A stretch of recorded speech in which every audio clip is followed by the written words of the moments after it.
Nah, buat teman-temanku semuanya gimana jadinya gitu loh. Setelah Anda putus semua komunikasi yang terhubung, telepon sudah tidak ada lagi, WhatsApp sudah tidak bisa lagi, email sudah tidak Anda lihat lagi, tenang nggak pemikiran Anda gitu loh. Bagi yang belum ya, itu silahkan Anda praktekkan. Itu menyelamatkan Anda loh. Jadi percuma Anda cuma melihat setengah, mengerti seperempat, habis itu giliran bicara double. Saya rasa percuma gitu loh. Sudah saatnya kita melakukan tindakan nyata hari ini. Kalau tidak, kita akan hancur-hancuran gara-gara pinjaman online ini gitu loh. Ya, apa Anda nggak capek gitu loh? Kerja banting tulang pagi, sore, siang, malam, tapi duit nggak ada. Ya, hutang banyak tapi kita tidak menikmati uang kita gitu loh. Ya, Anda berhutang lebih dari 5 aplikasi, tapi duitnya hanya untuk bayar hutang lagi gitu loh. Tapi semua nominal dan jumlah yang Anda jumlahkan hari ini, Anda yang menyelesaikan. Capek nggak sih? Ya, maka dari itu buat teman-teman semuanya, itulah yang saya sampaikan tadi gitu loh. Mudah-mudahan teman-teman bisa paham, teman-teman semuanya bisa mengerti. Persetan lah, mau pinjolnya apa, mau pinjol aku laku, mau kredivo, terserah lah dia mau datang ke rumah mau tidak, kita juga nggak peduli gitu loh. Sudah saatnya semuanya Anda melawan semua ketakutan Anda gitu loh. Kan sudah saya bilangin berulang kali. Resiko galbay itu tidak berat kawan-kawan. Yang paling berat adalah kita bertengkar dengan pemikiran kita sendiri. Pemikiran kita menyampaikan, ya sudah gue berhenti bayar. Tapi hati Anda menyampaikan jangan bayar dong, nanti orang tuamu tahu gimana.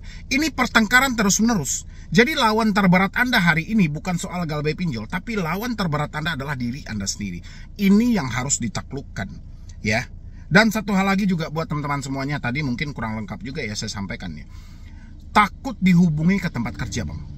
Ya, takut dipecat bang, takut nggak ada pemasukan lagi. Oke, saya paham. Di tengah ekonomi seperti ini, siapa yang tidak takut kehilangan pekerjaan?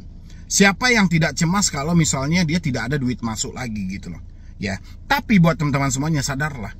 Pernah nggak Anda bersyukur ketika Anda mendapatkan pekerjaan ini? Kalau memang Anda pernah bersyukur seperti apa yang Anda lakukan? Pernah Anda bersedekah? Ada Anda mengeluarkan hak-hak orang lain? Ada Anda sholat selama ini? Ada Anda bersujud berterima kasih sama Yang Maha Kuasa? Tanya sama diri Anda gitu loh. Kita itu sebenarnya teman-teman, bukan saya menggurui, tidak. Saya pun juga bukan ustadz, bukan ahli agama, tidak. Tapi kita terlalu menyepelekan soal kewajiban kita.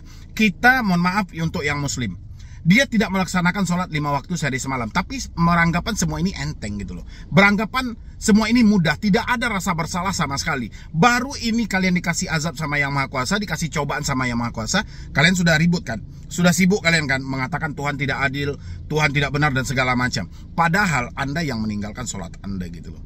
Ya, dan habis itu lagi buat teman-teman semuanya, Anda bekerja di satu instansi, di tempat perusahaan yang besar, perusahaan ternama, bukan karena Anda si A, si B, si C, bukan karena Anda lulusan dari fakultas ini, tidak, tapi Tuhan menitipkan rezeki melalui perusahaan itu. Ya, jangan kira pula Anda yang paling hebat, jangan kira pula karena Anda lulusan dari universitas ini, saya mendapat ranking ini, enggak. Banyak kok orang yang lebih hebat daripada Anda, banyak orang yang lebih layak daripada Anda. Kenapa Anda harus dipilih di perusahaan itu? Berarti melalui perusahaan itulah rezeki Anda dititipkan sama Yang Maha Kuasa. Jadi jangan terlalu takut akan hal itu. Sekarang kita nggak usah ambil pusing. Kita sekarang kalau memang rezeki kita masih ada di perusahaan itu, apapun masalahnya kita tetap akan bekerja. Tapi kalau rezeki kita sudah tidak ada, tidak bermasalah pun, Anda akan mengundurkan diri dengan sendirinya. Begitu teman-teman semuanya ya. Nanti Anda setelah nonton saya ini, mohon ampun sama Yang Maha Kuasa, Anda sholat tobat, Anda bersihkan semuanya, walaupun Anda si pendosa, apapun pekerjaan Anda terserah, kewajiban harus nomor 1 teman-teman semuanya. Harus nomor 1, biar Anda mendapatkan ketenangan yang hakiki juga, Anda mendapatkan ketenangan dari dalam juga gitu loh. Ya, Anda sibuk mencari solusi tapi Anda nggak pernah berdoa. Anda ini sudah syirik teman-teman semuanya. Anda lebih takut DC datang ke rumah daripada malaikat maut datang ke rumah, kan gila namanya itu. Ya, kita di atas dunia ini juga ada hutang loh, hutang sama Yang Maha Kuasa. Ya, nanti teman-teman semuanya yang belum menonton video ini, Anda lanjutkan. Ada 4 hal yang wajib Anda praktekkan dan Anda lakukan. Harus Anda praktekkan. Pokoknya saya tidak mau tahu lagi. Teman-teman saya semuanya di tahun 2025 ini harus bebas dari jeratan pinjaman online. Lanjutkan nonton. Yo, buat teman-temanku semuanya yang sudah ada di YouTube Solusi Hutang MB, masih ketakutan ya soal galbay, tidak mampu bayar dan segala macam, dan kebingungan apa sih yang harus dilakukan kita sudah menyatakan tidak mampu bayar, kita sudah tidak sanggup bayar. Tapi kita nggak tahu nih apa yang harus dilakukan buat kedepannya gitu loh. Apakah kita biarkan seperti ini aja, atau ada tindakan-tindakan lain yang harus kita jelaskan di dalam hal ini, atau harus kita lakukan dalam hal ini. Nah, kebetulan banget ini saya mau bahas buat teman-teman semuanya. Ada beberapa hal yang harus Anda lakukan ketika Anda menyatakan sudah tidak sanggup lagi bayar, sudah tidak bisa lagi melanjutkan pembayaran di pinjaman online gitu loh. Karena hal-hal ini setelah saya lakukan juga ya, saya teliti-teliti juga dari beberapa orang-orang yang selalu menyampaikan keluh kesah mereka tentang galbay, tentang mereka tidak mampu, tentang telat bayar ya. Saya berkesimpulan beberapa hal ini wajib untuk teman-teman praktekkan semuanya, terutama yang baru telat-telat bayar di pinjol-pinjol legal, pinjol-pinjol raksasa ya. Kalau untuk di pinjol ilegal teman-teman sudah paham semua ya, apalagi pinjol ilegal itu kan sudah diburu juga ya kan oleh Satgas Pasti, oleh Kemenkom Digi misalnya gitu kan. Itu kan memang sudah diburu mereka gitu. Dan lagian bahasa pinjol itu hanyalah sebutan untuk pinjol ilegal, dan bahasa pindar untuk sebutan yang legal. Tapi kita maunya yang pindarnya sih, bukan yang pinjolnya. Kalau pinjolnya cukuplah disampaikan oleh Kemenkumham, Bapak Mahfud MD yang menyampaikan dulu itu bahwasannya apapun alasannya pinjol ilegal tidak perlu dibayar. Ya sudah, kita pegang aja statement ya. Karena pinjol ilegal ini juga diburu ya kan, biarkanlah pemerintah yang memburu hal ini melalui satgas-satgasnya ya. Kita yang jelas, kalau saya sih untuk membahas-bahas soal ilegal saya sudah malas teman-teman, karena fungsinya juga nggak ada. Ya satu-satunya kita ya cuman putus komunikasi udah selesai gitu loh ya. Oke.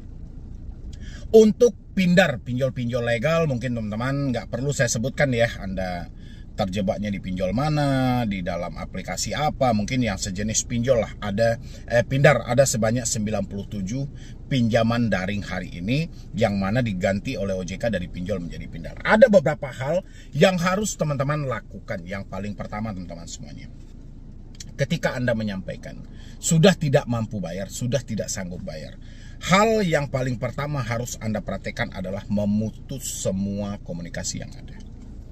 Ini penting banget teman-teman semuanya. Ini penting banget, hal ini perlu Anda kerjakan sesegera mungkin. Ya, karena saya perhatikan, walaupun teman-teman berdalih, ini nomor ini sangat penting bang, ini untuk menyambung hidup saya, ini untuk perjalanan usaha saya buat kedepannya. Oke, saya nggak ada masalah dengan hal itu. Tapi yang saya lihat, mental teman-teman semuanya nggak bisa diajak kompromi. Ya, kalau hal ini tidak kita putus sesegera mungkin, telepon ini, komunikasi Anda masih lancar dengan pihak-pihak pinjol atau pihak debt collector. Debt collector sangat menguasai strategi.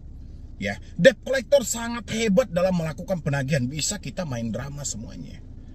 Ya, teman-teman sadar nggak sih? Ketika teman-teman sudah menerima telepon dari debt collector, itu ketakutan Anda yang semulanya di angka 40, itu bisa naik sampai 140. Naiknya 100% loh.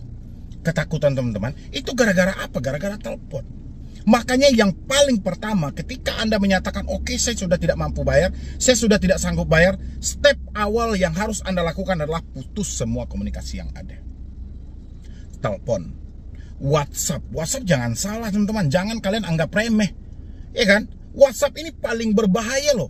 Kalau sempat Anda sudah membaca katanya, ya, kiriman-kiriman yang mereka lontarkan itu sudahlah. Tidak ada kepintaran tersisa di dalam pemikiran Anda. Seakan-akan Anda hari itu sudah mati dan sudah tamat gitu loh. Ngeri nggak ini WhatsApp? Ngeri teman-teman. Ya, kalau ini tidak kita putus, dua hal ini tidak kita putus, misalnya telepon dan WhatsApp ini, kita akan diantarkan kepada hutang yang sangat besar. Berawal dari sinilah orang-orang maka terjadi bisa gali lubang tutup lubang. Karena didesak melalui telepon lah orang-orang nekat melakukan tindakan yang merugikan mereka. Ya, sampai memperpanjang. Tadi saya ada bercerita, salah satu dari follower saya juga, dia menyampaikan memperpanjang hutang sampai habis 20 juta. Memperpanjang hutang. Ya, hanya semata apa teman-teman? Hanya semata ketakutan. Dia takut kalau dia akan dicegat di jalan nanti dan dihabiskan. Bayangin, sepicik itu pemikiran kita. Indonesia sudah merdeka loh. Tapi ketakutan ini luar biasa. Gak bisa dia normalisasikan lagi pemikiran dia. Gara-gara chat buta, Saya bilangin, mana bukti chatnya, coba kirim sama saya. Saya lihat, tengok, loh ini aplikasi apa? Dia bisa menduga, oh ini aplikasi ini bang. Tapi di sini kan mereka tidak menyebutkan. Iya bang, cuman saya takut aja bang, kalau seandainya saya dicegat di jalan dan saya dihabisin. Oh mak, ini pemikiran macam apa gitu loh. Wajar dia habis memperpanjang hutang sampai 20 juta. Gara-gara apa? Gara-gara telepon tadi, gara-gara WhatsApp tadi. Ini harus teman-teman tanamkan semuanya. Mau tidak mau, ini harus Anda akhiri. Kalau tidak, kan saya berapa kali saya selalu bilang di setiap video, 90% penyumbang kepanikan, penyumbang ketakutan yang Anda rasakan hari ini gara-gara telepon dan WhatsApp. Nggak bisa enggak. Karena dapat telepon tadilah, makanya Anda berpikir yang aneh-aneh. Karena membaca WhatsApp tadilah, makanya pemikiran Anda terlalu jauh. Ya, jadi step awal yang harus Anda lakukan ketika Anda telat bayar, Anda menyatakan tidak mampu bayar, Anda harus putus komunikasi ini. Ini kalau Anda sayang sama diri Anda, tapi kalau Anda tidak sayang sama diri Anda, kembali ke diri Anda masing-masing. Saya cuma menjelaskan di sini karena saya melihat potensi bahayanya ada di sini. Setelah menerima telepon, pasti ada aja yang tindakan yang dilakukan oleh orang-orang yang menerima. Saking ketakutan dia. Dia beranggapan semua yang diucapkan itu benar akan terjadi. Ya, semua yang disampaikan itu fakta yang akan terjadi, padahal belum ada. Tapi drama pemikiran dia melampaui batas karena dia mendengar langsung. Karena dia membaca langsung, rasa bersalah dia muncul, rasa penyesalan dia muncul. Makanya penting buat teman-teman semuanya, putus semua komunikasi. Ya, itu yang pertama. Yang kedua adalah, teman-teman semuanya, saya juga pernah dengar seperti ini. Kalau kamu tidak mau malu, ya, sebelum si pinjol menyebarkan data, broadcast dulu ke semua kontak. Ya, saya pernah mendengar hal ini. Saya 2019, teman-teman semuanya, saya sudah melarang hal ini. Jangan pernah dilakukan.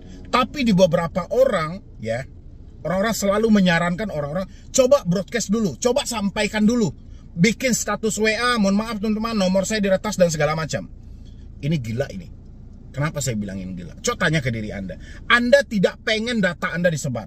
Anda tidak pengen orang lain tahu. Ini Anda bunuh diri sendiri namanya kawan-kawan. Ya, Anda yang menyebarkan data Anda sendiri. Ingat, pinjol belum tentu menghubungi semua kontak darurat Anda. Belum tentu menghubungi semua kontak-kontak yang ada di handphone Anda. Tapi dengan cara Anda menyiarkan lebih awal, memasang status WA dengan dalih sedia payung sebelum hujan, ini kebodohan terjadi. Ya, tidak semuanya orang di kontakmu akan ditelepon. Kalaupun mau ditelepon 1 atau 2 orang saja. Terus dengan kamu membroadcast, memasang status WA-mu, itu semua data kontak itu bisa melihat. Ya, ini zaman sudah terbuka, kawan-kawan. Tidak ada orang yang bodoh. Ya, apa efeknya, apa untungnya Anda memasang status seperti ini? Mengantisipasi bahwa orang-orang akan percaya bahwa Anda beneran kena tipu. Udah nggak zaman lagi, kawan-kawan semuanya. Terus apa yang harus kita lakukan, Bang? Hentikan memasang status WA dengan dalih nomor Anda sedang diretas, nomor Anda sedang dipakai oleh si penipu dan segala macam. Cukup Anda tenangkan diri Anda. Putus komunikasi Anda tadi, hapus WA Anda tadi, Anda tenangkan diri Anda. Ya, nanti siapapun nanti kontak Anda yang komplain soal nama Anda dipakai atau ada orang yang menagih atas nama Anda, jelaskan sama dia. Ya, ini lebih tepat sasaran. Lebih tepat sasaran. Akan ada nanti 1 atau 2 orang kontak yang akan menghubungi. Oke, Anda tunggu. Ya, Anda jelaskan. Barulah Anda jelaskan seperti tadi. Tapi ke orang yang bertanya, selagi dia tidak bertanya, tutup aibmu, kawan-kawan. Jangan kau buka. Ya, itu saya sampaikan buat teman-teman. Itu penyimpangan yang sangat luar biasa menurut saya. Mungkin tujuannya baik sih. Supaya orang tidak kaget. Woi, ini kenapa nih? Kok ada yang menagih ke nomor saya, bla bla bla segala macam. Ya, tapi sasarannya tidak tepat menurut saya. Ya, orang ini takut data dia disebar. Dia tidak pengen orang lain tahu. Oke, sekarang dia ngapain ini namanya? Pakai memasang status WA segala. Berarti dia bunuh diri sendiri. Ya gak sih? Dia sendiri yang menyebarkan data dia. Ini zaman sudah terbuka. Siapa lagi yang mau disandiwarakan? Nggak perlu. Mendingan kita tahan. Kita tunggu siapa nanti orang-orang di kontak kita yang menelpon kita. Baru kita jelaskan. Selagi tidak ada yang menelpon kita, tidak ada yang menyampaikan tentang hutang kita, berarti data kita tidak disebar. Kita nggak perlu takut dalam hal itu. Ya, lagi data disebar pun juga gak ada masalah. Moto solusi hutang, lebih baik malu sesaat daripada hancur selamanya. Ya, itu untuk yang kedua yang harus Anda hindari dan Anda lakukan juga gitu loh. Anda hindari untuk memasang WhatsApp, Anda lakukan nanti menjelaskan kepada orang yang menyampaikan sama Anda soal hutang-hutang Anda. Ini untuk yang satu lagi buat teman-teman semuanya, untuk yang nomor 3. Jujur dan terbuka sama orang tua ataupun keluarga yang berpengaruh menurut versi Anda. Ini menyelamatkan Anda juga teman-teman semuanya. Anda yang selalu ketakutan karena kedatangan DC, ada FC atau tidak, daerah mana yang mau dikunjungi, dasarnya dorongannya karena tidak ingin orang tua tahu. Karena tidak ingin suami tahu. Ini suatu kebohongan teman-teman. Ya, Anda mencoba menutup ini. Padahal pinjaman online ingin berpijak pada ketakutan Anda tadi. Semakin Anda ketakutan, semakin besar peluang mereka akan mencari orang tua Anda, mencari suami Anda. Ya, makanya jujur dan terbuka ini menyelamatkan. Sebesar apapun masalah yang kamu hadapi, keluarga tetap akan mensupportmu kalau kamu jujur dan terbuka. Tapi sekecil apapun masalah yang kamu hadapi, ini akan berdampak buruk karena kamu tidak bisa jujur dan terbuka. Ini hati-hati teman-teman semuanya. Ya, kan kebanyakan saya perhatikan yang bertanya kapan DC datang ke rumah, daerah mana yang akan dikunjungi, ini manusia yang belum mampu jujur dengan keluarganya loh. Ya, dengan berbagai macam alasan. Orang tua saya riwayat jantung bang. Kalau sempat orang tua saya tahu, mati. Gak ada hubungannya hidup mati seseorang karena masalahmu, gak ada. Itu takdir dia dan itu jalannya. Ya, kita bukan Tuhan juga kok. Oke, habis itu ada juga yang bilang, saya akan diceraikan oleh suami. Tidak ada suami yang menceraikan karena istri dia berhutang. Kalau cuma satu kali. Ya, tapi kalau sudah berkali-kali, sudah sangat sering, kembali ke diri orang masing-masing. Tapi kalau hanya satu kali, tidak ada. Kalau hanya sebatas menasehati itu wajar.